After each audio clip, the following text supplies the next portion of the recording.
Magandang umaga po. Ako po si Mary Jumel Gabiola. Ito ay isang tula na isinulat ni Alejandro Abadilla. Ako ang daigdig. Ako ang daigdig. Ako ang daigdig. Ako ang tula. Ako ang daigdig.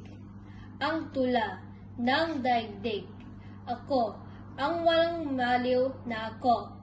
Ang walang kamatayang ako. Ang tula ng daigdig.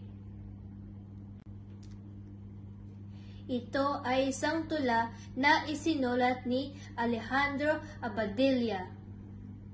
Ako ang daigdig. Ito ay nagpapahiwatig sa mga Pilipino na bumangon at huwag magpapaapi sa mga dayuhang sumakop sa bansa.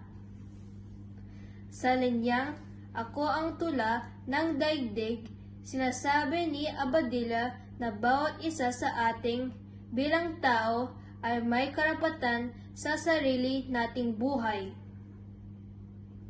Na tayo ang bumubuo sa daigdig. Tayo ang sariling nating mga boses.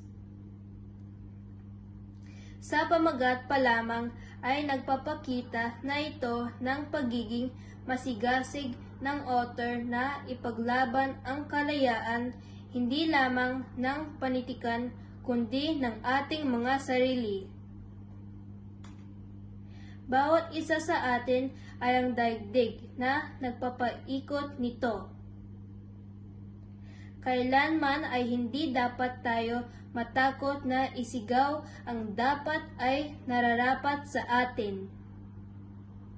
Malaya tayong lahat na ilahad ang nauunawaan. Maraming salamat po sa pakikinig. Muli, ako po si Mary Jumel P. Gabiola.